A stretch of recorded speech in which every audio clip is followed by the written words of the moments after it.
Tout est filmé en direct. Des millions de téléspectateurs suivent la scène. Le pasteur Marcus Thornfield, âgé de 52 ans, est au plus fort de son sermon lorsqu'il pointe furieusement du doigt l'image de la Vierge Marie. Idolâtrie. Blasphème. Cette femme n'est rien d'autre que. Avant qu'il ait fini sa phrase, les projecteurs du studio clignotent violemment. Le matériel commence à dysfonctionner. Et puis, devant les caméras, devant des millions de téléspectateurs, des documents apparaissent sur les écrans géants derrière lui. Relevé bancaire. Photos compromettantes. Messages de chantage. Paiement pour acheter son silence. Tout. Chaque crime. Chaque mensonge. Chaque centime volé. Démasqué en direct. Avez-vous déjà eu l'impression de bâtir quelque chose sur des mensonges? Qu'un jour tout s'effondrerait? Marcus Thornfield a bâti un empire de 50 millions de dollars en prêchant la haine, et en seulement 60 secondes, il a tout perdu. Mais il ne s'agit pas seulement de l'histoire d'une chute. C'est l'histoire de la façon dont la mère qu'il a blasphémée est venue le sauver de l'enfer qu'il avait lui-même créé. Avant de poursuivre, si vous avez déjà vécu des moments où vous avez dû tout reconstruire à partir de zéro, ou si vous avez déjà senti vos convictions profondément remises en question, n'hésitez pas à partager votre expérience en laissant un commentaire. Et abonnez-vous à la chaîne, car des histoires comme celle-ci doivent toucher davantage de personnes traversant des périodes de transformation difficiles. Marcus Thornfield n'est pas né en prêchant la haine. Il est né dans une petite ville d'Alabama, fils d'un pasteur baptiste rigoriste et d'une mère décédée alors qu'il n'avait que 8 ans. Cancer agressif. 3 mois se sont écoulés entre le diagnostic et les funérailles. Le petit Marcus a vu sa mère dépérir. Il priait chaque jour. Son père disait que s'ils avaient assez de foi, Dieu la guérirait. À sa mort, son père n'en a plus jamais parlé. Il s'est endurci le cœur. Et il a enseigné à son fils que le monde était divisé entre les élus et les damnés. Il n'y avait pas de juste milieu. Marcus a grandi dans un milieu d'une rigidité absolue. À 17 ans, il prêchait déjà dans de petites églises. À 25 ans, il animait sa propre émission de radio. À 30 ans, il était à la télévision. Il avait le don des mots. Un charisme fou. Et il a découvert une chose puissante, la haine se vendait mieux que l'amour. Lorsqu'il s'en prenait aux autres confessions, les dons augmentaient. Lorsqu'il traitait les catholiques d'idolâtres, les fidèles se sentaient privilégiés, élus.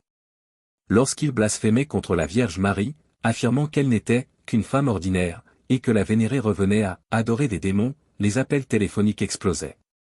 Marcus a fondé Thornfield Ministry, à Dallas, au Texas. Une méga-église pouvant accueillir 15 000 personnes. 7 offices par semaine. Des retransmissions en direct dans 130 pays.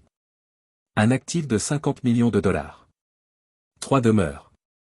Des jets privés. Des voitures de luxe. Tout au nom de Dieu. Mais loin des caméras, Marcus était un tout autre homme. Il buvait seul dans son bureau. Il avait des liaisons avec des femmes du personnel pastoral. Il détournait l'argent de la dîme vers des comptes offshore. Et quand quelqu'un menaçait de le dénoncer, il payait pour acheter son silence. Des centaines de milliers de dollars en règlement confidentiel. Sa femme, Catherine, vivait dans l'une des demeures familiales, mais ils ne partageaient plus la même chambre depuis des années. Leurs 3 enfants l'évitaient. L'aîné, Daniel, avait quitté l'église et n'avait pas parlé à son père depuis 5 ans. Marcus était vide. Mais tant que les projecteurs brillaient, tant que la foule scandait son nom, il pouvait faire comme si tout allait bien. Et plus il se sentait vide, plus il s'en prenait aux autres. Surtout les catholiques. Surtout Marie. Il y avait chez elle quelque chose qui l'irritait profondément. Peut-être était-ce la douceur qui s'en dégageait. L'image d'une mère. Tout ce qu'il n'avait jamais eu. Dans ses sermons, il la qualifiait des « idoles païennes », de « création romaine », de « distraction par rapport au véritable évangile ». Ses fidèles l'adoraient. Il partageait les extraits sur les réseaux sociaux. Des millions de vues. Marcus devint le visage de l'anticatholicisme aux États-Unis.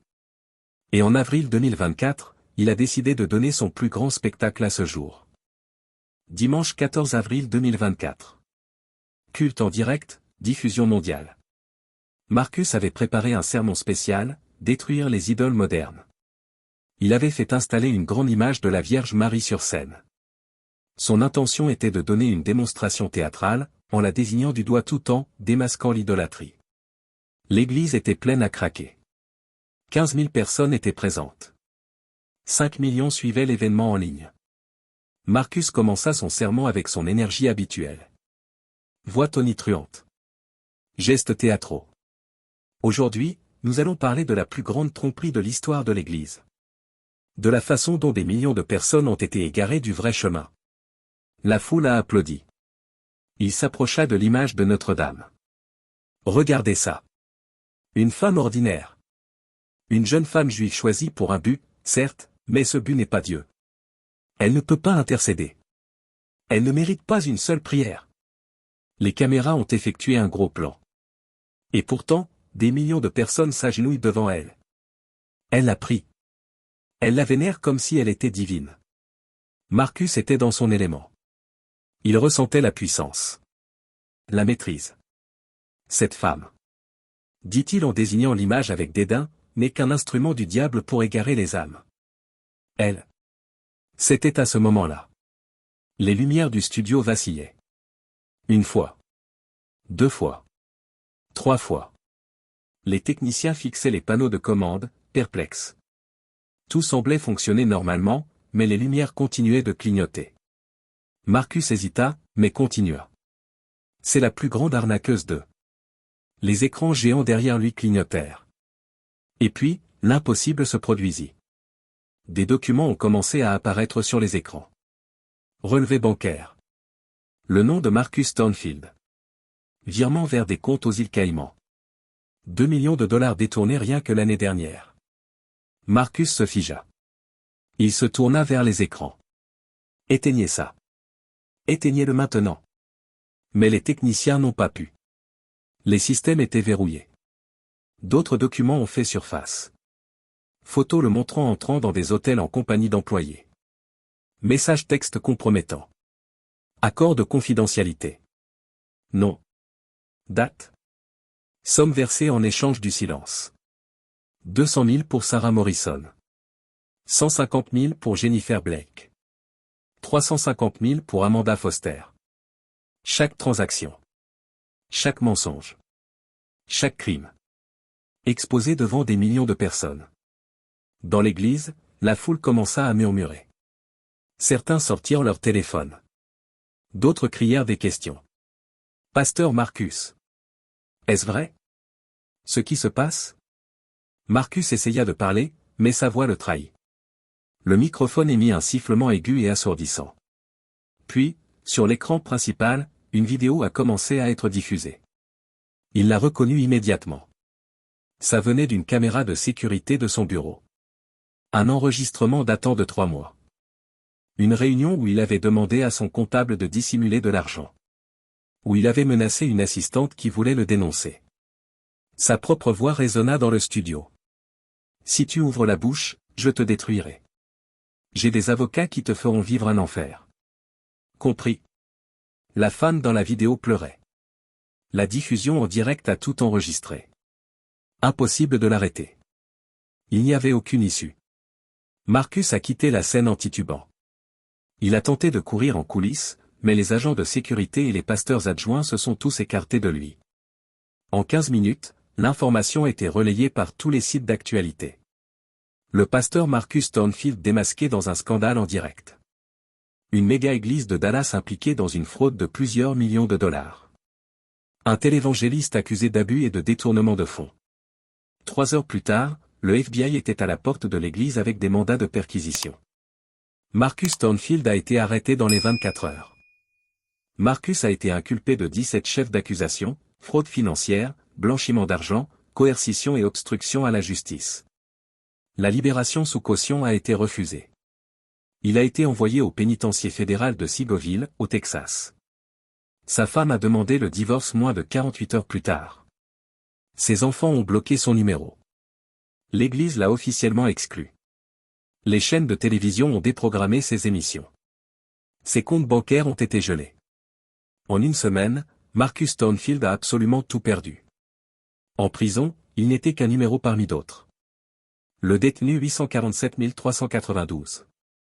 Personne ne se souciait de savoir qu'il était un pasteur célèbre. Certains savaient même qui il était, ce qui rendait la situation d'autant plus insupportable. Les prisonniers font l'objet d'une hiérarchie du mépris particulière, et les pasteurs déchus occupent une place de choix dans la haine. Marcus a passé les premiers jours en isolement par mesure de sécurité. Il a ensuite été transféré parmi la population générale.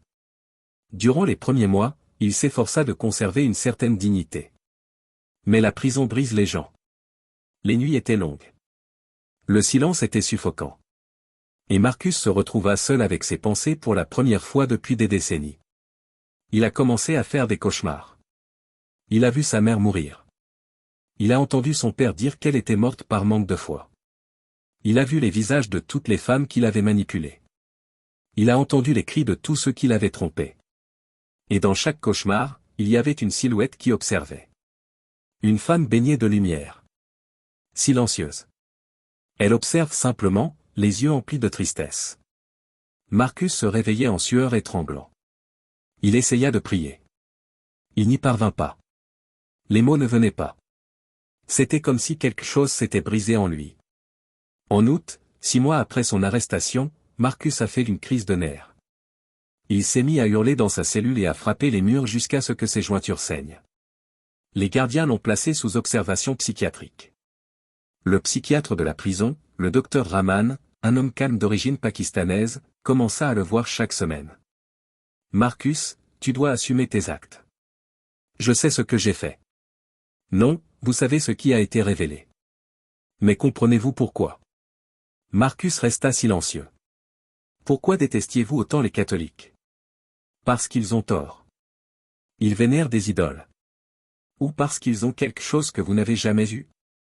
Marcus regarda le psychiatre. « Elles ont une mère, dit doucement le docteur Rahman. Et vous n'en avez jamais eu. Pas depuis l'âge de 8 ans. Quelque chose s'est brisé en Marcus. Il s'est mis à pleurer. Pour la première fois depuis des décennies, de véritables larmes. « Je ne voulais pas en arriver là, murmura-t-il. Je ne savais pas comment m'arrêter. » Décembre 2024. Marcus était en prison depuis 8 mois. C'était une nuit froide. Dehors, il neigeait, un phénomène rare au Texas. La prison était silencieuse. Marcus n'arrivait pas à dormir. Allongé sur les 3 lits, il fixait le plafond taché lorsqu'il sentit quelque chose changer dans l'air. La température dans la cellule a changé. Pas plus froide, mais enveloppante. Comme près d'un feu de cheminée. Il s'assit sur le lit. Une lumière filtrait par la petite fenêtre. Mais ce n'était pas celle des lampadaires de la prison. Elle était différente. Dorée. Douce. Marcus se leva et alla à la fenêtre. Il ne remarqua rien d'inhabituel à l'extérieur. Mais lorsqu'il se retourna, elle était là. Dans un coin de sa cellule, une silhouette de femme. Elle rayonnait d'une lumière particulière, sans être aveuglante. Vêtue de bleu et de blanc, un voile dissimulait ses cheveux noirs. Son regard était profond et d'une infinie compassion. Marcus se figea. Son cœur se mit à battre la chamade. Il ouvrit la bouche, mais aucun son n'en sortit. La femme sourit. Un sourire triste, mais plein d'amour. « Marcus, dit-elle, et sa voix était comme une musique. « Non, non, balbutia-t-il en reculant jusqu'à heurter le mur. Tu n'es pas réel. Je deviens fou. Tu n'es pas fou, mon fils. Fils. Ce mot le frappa comme un coup de poing dans l'estomac. Pourquoi es-tu ici, murmura-t-il. Parce que tu m'as appelé. Je n'aurais jamais cru ça possible. J'ai passé des années à te maudire. Oui, dit-elle simplement. Et chaque mot était un cri de douleur. Celui d'une enfant qui avait perdu sa mère et qui n'avait jamais su comment faire face à cette perte. Marcus sentit des larmes lui brûler les yeux. Je te détestais. J'ai dit des choses terribles. Je sais. Alors pourquoi êtes-vous ici ? Elle s'avança vers lui. Ses pas ne firent aucun bruit sur le sol en béton. Parce que je suis une mère. Et les mères n'abandonnent pas leurs enfants, quoi qu'elles disent ou fassent. Elle tendit la main et toucha le visage de Marcus. Ses doigts étaient réels. Chauds. Doux. Sa mère n'a pas choisi de le quitter. Elle s'est battue jusqu'au bout pour rester. Et lorsqu'elle est partie, ce n'était pas par faiblesse de foi, mais parce que ce monde est brisé et que les corps tombent malades. Marcus sanglotait. J'ai ressenti tellement de colère. Je sais. J'ai déversé cette colère sur tout le monde. J'ai blessé tellement de gens. Je le sais aussi. Comment peux-tu être là? Je ne mérite pas ça. Aucun de mes enfants ne mérite l'amour qu'il reçoit, dit-elle doucement. C'est pour cela qu'on appelle ça la grâce. Elle l'a serré dans ses bras. Marcus Thornfield, l'homme qui avait bâti un empire en l'attaquant, s'effondra dans les bras de la Vierge Marie et pleura comme un enfant. Il ignore combien de temps ils sont restés ainsi. Cela a pu durer des minutes ou des heures. Lorsqu'il parvint enfin à parler, sa voix était rauque. Que dois-je faire maintenant? Tu recommences à zéro, dit-elle. Pas en tant que pasteur. Pas en tant que leader. Mais en tant que fils. Tu apprends ce que signifie être aimé avant d'essayer d'enseigner l'amour. Les gens que j'ai blessés. On ne peut pas changer le passé. Mais on peut réparer ses erreurs. Un jour à la fois. Une personne à la fois. Sans caméra. Sans applaudissements. Juste de l'honnêteté. Je ne sais pas si je peux. Tu ne peux pas y arriver seul, dit-elle. Mais tu n'es pas seul. Tu ne l'as jamais été. Elle commença à s'éloigner, sa lumière s'éteignant peu à peu. Attends, appela Marcus. Je ne sais pas comment prier pour toi. J'ai passé tellement de temps à me dire que j'avais tort. Elle sourit. Ne me priez pas comme si j'étais Dieu. Priez-moi comme un enfant parle à sa mère. Parlez-moi de votre journée. De vos difficultés. De vos petites victoires. Je vous écouterai. Et puis elle a disparu. Marcus était seul dans sa cellule. Mais pour la première fois depuis des décennies, il ne se sentait pas vide. Il s'agenouilla près de son lit. Et il murmura les premiers mots vraiment sincères qu'il avait prononcés depuis des années. Maman, je ne sais pas ce que je fais. Mais merci de ne pas avoir abandonné. Marcus a été condamné à 8 ans de prison. En cas de bonne conduite, il n'en purgerait que 5. Mais quelque chose a changé en lui après cette nuit-là. Il se levait avant les autres prisonniers et priait. Il ne prêchait pas. Il n'essayait de convertir personne. Il priait simplement en silence. Il demanda des livres sur l'histoire catholique. Il lut sur les saints. Il lut sur Marie. Il apprit la théologie qu'il avait critiquée sans la comprendre vraiment. Il commença à demander pardon aux personnes qu'il avait blessées. Il écrivit des lettres aux femmes qu'il avait manipulées, sans attendre de réponse, assumant simplement sa responsabilité. Certains ont répondu. La plupart ne l'ont pas fait. Il a compris. Il a contacté son ex-femme. Catherine a accepté de lui rendre visite une fois. Ce fut douloureux. Elle était trop blessée pour pardonner pleinement. Mais elle a perçu quelque chose de différent en lui. Tu sembles humain, dit-elle. Pour la première fois depuis que je te connais. Ses enfants ne lui adressaient toujours pas la parole. C'était ce qui le blessait le plus. Mais il patienta. Il ne les pressa pas. Il leur envoyait simplement de courtes lettres leur disant qu'il les aimait et qu'il comprenait s'ils ne voulaient plus jamais le revoir. En prison, Marcus a commencé à aider les autres détenus. Non pas comme un pasteur, mais comme quelqu'un qui comprenait leur vie d'intérieur. Il les écoutait. Il était présent. Jake, un jeune homme de 23 ans, avait des pensées suicidaires. Pendant 2 semaines, Marcus est resté assis à ses côtés tous les soirs. Il restait simplement assis. Parfois, il parlait. Parfois, il restait silencieux. Jake a survécu. Pourquoi as-tu fait ça? Demanda Jake. Tu ne me connais même pas. Parce que quelqu'un l'a fait pour moi, a simplement répondu Marcus. En novembre 2027, après 3 ans et demi de prison, Marcus a été libéré sur parole. Il avait 56 ans. Pas d'argent. Pas de maison. Pas de carrière. L'Église catholique Sainte-Marie de Dallas, une paroisse locale, lui a proposé son aide dans le cadre de son programme de réinsertion. Le père Miguel, un prêtre de 60 ans, a été désigné pour l'accompagner. Pourquoi faites-vous cela? Demanda Marcus. J'ai passé des années à attaquer votre Église. Parce que c'est ce que nous faisons, a dit le père Miguel avec un sourire. Et parce que la Vierge Marie nous l'a demandé. Marcus sentit les larmes lui monter aux yeux. Il a trouvé un emploi dans un refuge pour sans-abri. Nettoyage. Cuisine. Service de base. Il vivait dans un petit appartement d'une seule pièce. Pas de luxe. Juste l'essentiel. Et pour la première fois de sa vie, il était en paix. Il commença à assister à la messe à Sainte-Marie. Il s'asseyait au fond. Il ne parlait à personne à moins qu'on ne prenne la parole en premier. Il ne se convertit pas au catholicisme, il était encore en pleine réflexion sur sa propre spiritualité, mais il apprit à respecter et à apprécier la tradition. Il a appris à prier le chapelet. Au début, cela lui paraissait étrange. Mais peu à peu, c'est devenu son point d'ancrage. En 2029, 4 ans après sa libération, Daniel, son fils aîné, a accepté de le rencontrer. C'était difficile. Daniel avait maintenant 32 ans. Il avait beaucoup de colère refoulée. « Tu as détruit notre famille », a dit Daniel. « Je sais. Et je suis désolé. Les excuses ne suffisent pas. Je le sais aussi. » Ils se réunissaient tous les mois. Lentement, très lentement, quelque chose a commencé à se reconstruire. Marcus ne prêcha plus jamais. Il ne tenta jamais de reconstruire son ministère. Il ne rechercha jamais la notoriété. Il travaillait dans un refuge. Il aidait les personnes oubliées. Il vivait simplement.